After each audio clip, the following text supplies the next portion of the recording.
Welcome back to the Reading and Writing Podcast. My guest today is P.L. Stuart, author of the novel A Drowned Kingdom. P.L., welcome to the podcast. Thanks so much, Jeff. I'm honored to be here. Sure. Well, if someone hasn't yet heard about your novel, how would you describe your novel? I would describe my novel as high epic fantasy with imaginative world building, some stirring battle scenes, and some very compelling and thought-provoking themes in the novel. And do you remember the original idea or impetus that prompted you to write A Drowned Kingdom? Well, Jeff, this idea was germinating for a long time, essentially since high school, and it took on various iterations. But eventually, in my late 40s, almost 50s, it became the novel that was published recently in February, A Drowned Kingdom. A long time percolating. So, and can you tell me kind of about your writing journey during those years? Were you working on short stories? You said that this was a idea that you had back to high school. Did you write multiple drafts? Can you kind of tell us a little bit about your writing journey through the years? Well, it's funny. In high school, I wrote for a community newspaper, local newspaper. Actually, I was writing sports, of all things, very different from fantasy. They offered me a job there. I declined because I wanted to finish high school, go to university. In university, I majored in English with a minor in history, and my specialization was medieval literature. So back then, I conceived writing something that was very much based on my version of Plato's Tale of Atlantis. I started some drafts, then never finished them. Life continued to get really busy, hectic, raising a family. Writing took a real backseat. And then eventually, at a point much later in life, when you're, pretty well an empty nester, I really settled down and thought, okay, I got to get this done. If, I'm almost 50, so I have more than half my life is probably behind me. So I need to get this done. So then I picked it up, and about 3 years later, I came up with A Drowned Kingdom. So which I'm very happy about. And so what was the writing process for you? Let's say when you picked it up, as you just mentioned and said, like, now's the time for me to write this. Had you outlined the novel? Was it completely written at that point and you revised? Can you just tell us a little bit about kind of the writing process? Well, funny enough, I started from scratch essentially from scratch. It was just some real cursory ideas around 3 years ago. I wrote a book that would essentially be the equivalent of, 6 or 7 400-page books. So I decided, well, no one's going to want to read that. I'm not George R. R. Martin. And no one's going to want to read my 1,500, 2,000-page book. So I chopped it into 7 pieces, essentially. So the guts of the 7 books in the series I have planned is nominally written. It's just a lot of revision and adding things. But yeah, so I do have an outline. I actually have an outline for a 20-book universe based on this exact thing. But the first 7 books is a series based on primarily one character. His name's Othrin. He's a prince of the Atlanteans, and he's very controversial, got some very bigoted and flawed views, but I think people will find him very interesting, and he's the focus of the sub-books in the main series called The Drowned Kingdom Saga, of which A Drowned Kingdom is the first book. And so you said it's the first book. Are you hard at work on the second book? Yes, I am. I'm hoping to have the second book ready to go to editing sometime in the late summer. And then with all luck, A Drowned Kingdom was published in February 2021. And I'm planning for the next book called The Last of the Atlanteans to be published around the same time, hopefully in February or March 2022. And how does it feel to finally have your book out there after all those years of kind of thinking about the idea? I mean, you said it was all the way back to high school. Yeah, Jeff, it's really overwhelming. I've been humbled by the response. The one thing I've realized though that a writer's work is never done, especially if you plan to write a series, and you're only as good as your most recent book and your most recent success. So I'm putting all my energies forward into making The Last of the Atlanteans hopefully even better than A Drowned Kingdom, and so on as the series continues. So And are you seeing a kind of difference in your writing between A Drowned Kingdom and the second book? Well, hopefully I'm getting better. Hopefully I'm improving. I think with your first book, I think a lot of authors would agree, it's almost like an anomaly. You have your, what you believe is your style. You start off, you write your book, and then you get feedback, and, you get critiques, and you see things in your own writing you'd like to improve, and some things that, you feel work really well. And hopefully you continue to, develop and evolve as a writer and make your writing even better. Sorry. And that's what I'm working on. Sure. And can you tell us a little bit? I mean, you just mentioned it briefly. You were talking about some of the ideas and philosophies of this major character that are somewhat problematic. Can you talk about kind of your decision to do that? Well, the main character, Othrin, he's very bigoted. The book is filled with themes of patriarchy, colonialism, sexism, misogyny, homophobia, religious intolerance, and persecution. Those are all things that I feel, unfortunately, are still very much front and center in today's world. And I tried to make the book relatable to those themes, because I think those themes, unfortunately, are timeless, a lot of them, and are still, burdening us and weighing us down today. So I wanted my book, although it's fantasy, to be tied into those themes, and not so much as to,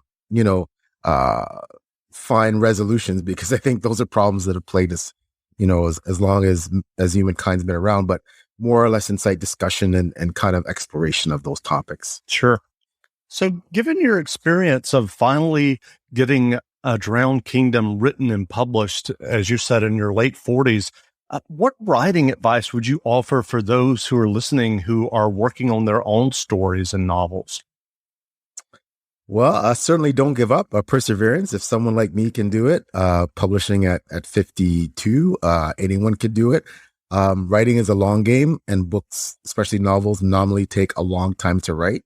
So stick with it, especially, for those pursuing the traditional publishing path. I didn't pursue that path. I went the self-publishing route. However, I find both routes, or some hybrid of in between are equally viable today. And because the traditional route involves, querying, trying to find an agent, and then having that agent shop your book, and then waiting for that publisher to actually get your book out there, and the timelines are nominally longer than self-publishing. So again, perseverance, stick with it, and your persistence and perseverance will definitely pay off.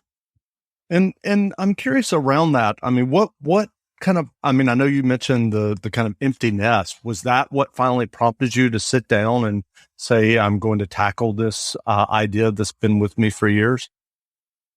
Well, yes, that was definitely part of it, Jeff, because, I think all writers, cliche if it sounds that way, however, forgive me, but all writers feel that they have this work bursting to get out of them. All creatives, whether you're a painter, a writer, musician, you feel you have this work inside you. It needs to get out.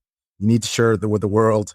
But then, of course, is this dichotomy, because then you're all nervous about whether or not the world's going to enjoy it the way you do. But it was something I had to get out.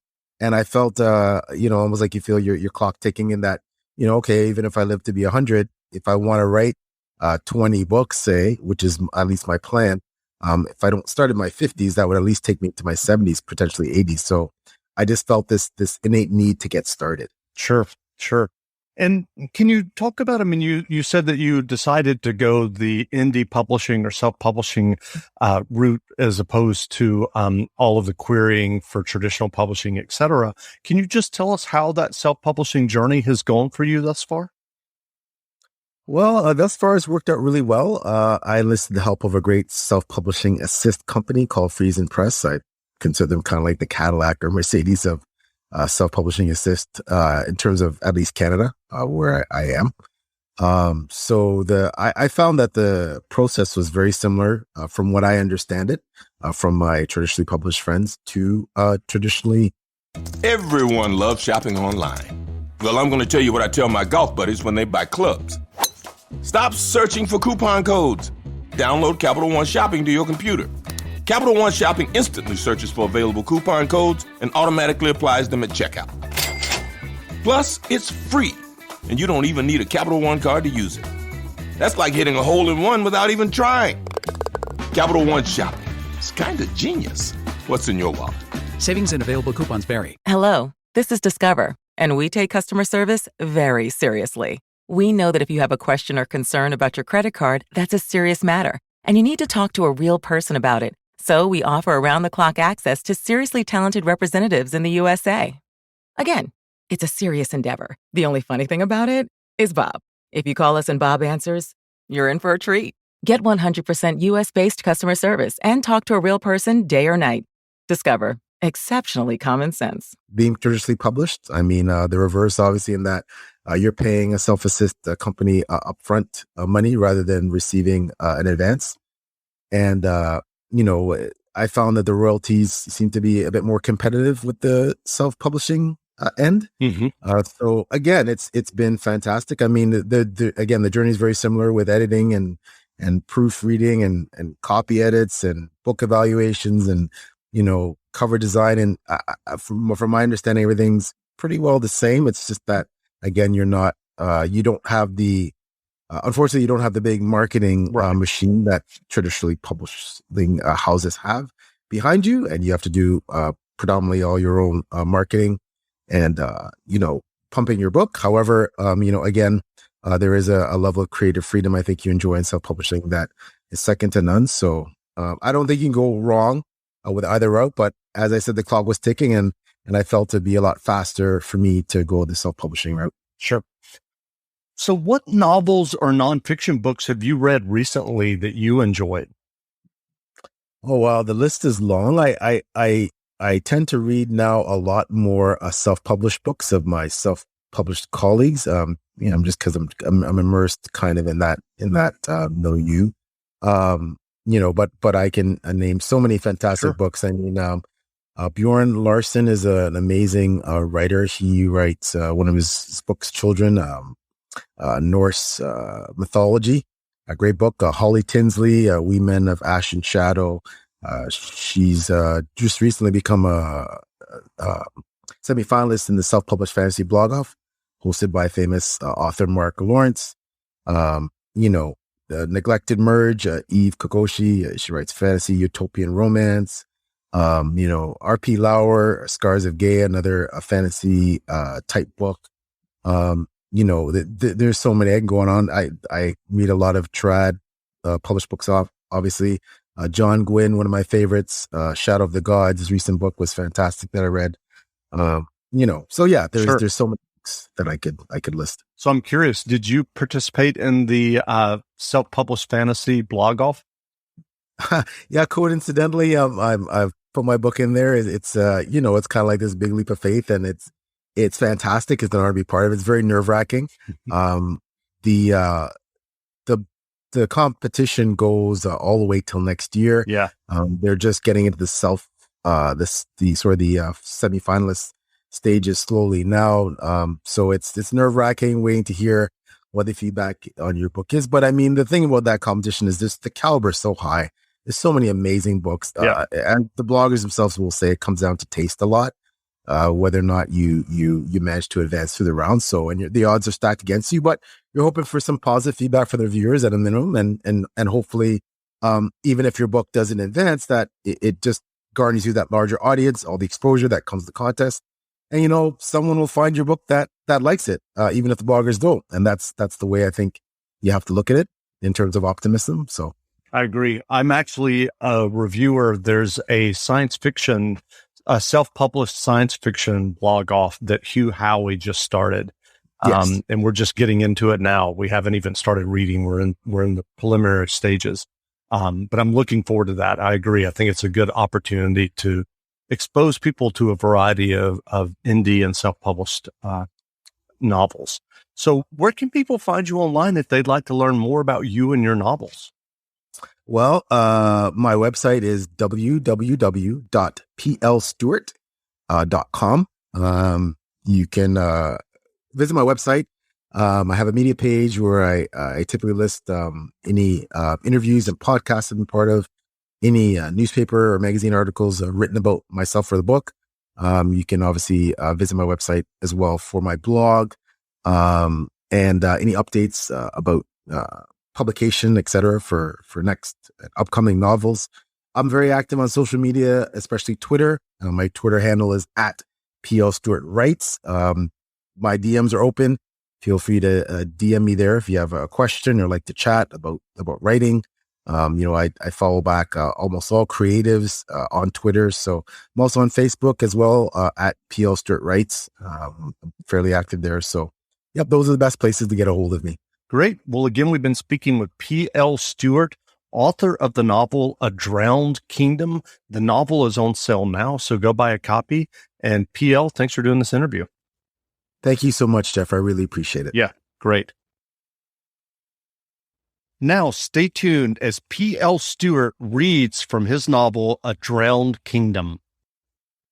Within the outermost 2 rings of the Circle City was where most of our capital's great populace lived out their lives, in wide streets laid first in mud and then covered with cobblestones. The Circle City was where there were frenetic shops and squares, and where the traders called out their wares to entice customers to partake of the greatest selection of goods found anywhere in the world.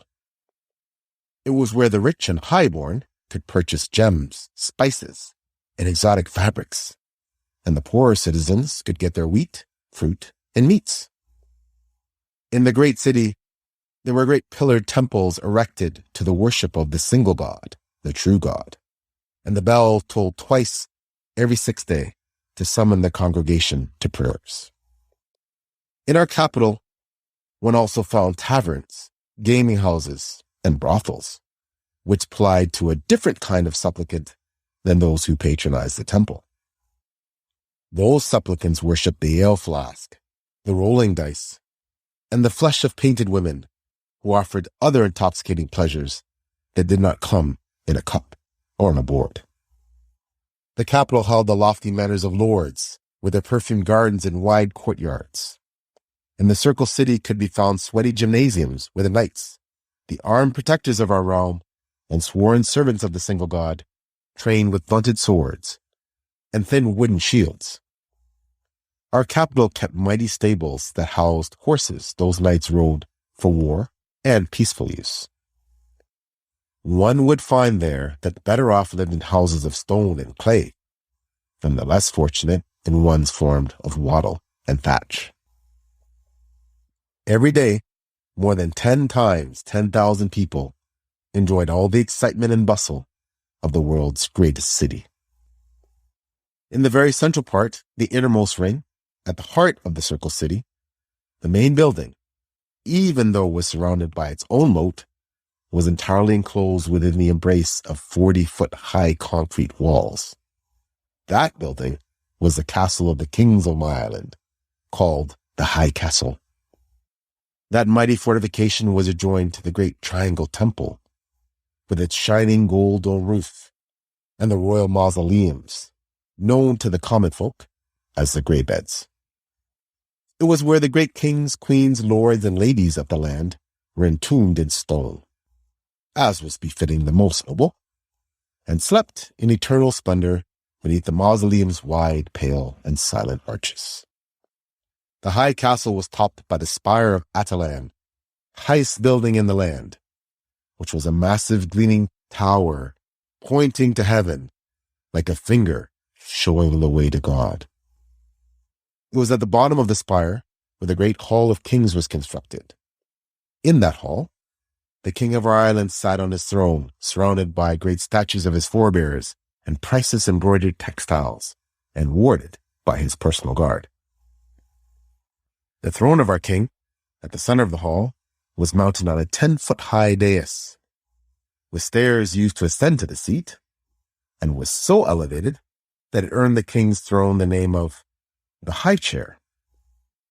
Though whenever I heard that name, I giggled irrationally, thinking spitefully of Erthel when he became king, like a spoiled brat in a raised wooden stool for toddlers, kicking his legs impotently as they hung off the ground, not the austere seat reserved for the most exalted royal rump.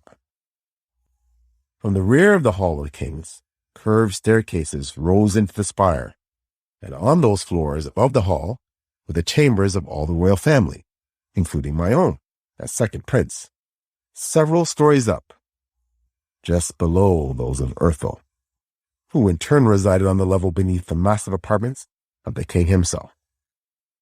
Those apartments for the sovereign had been turned from the original smaller solar and bedroom of Atalan IV into a massive, sumptuous suite that spanned the entire floor.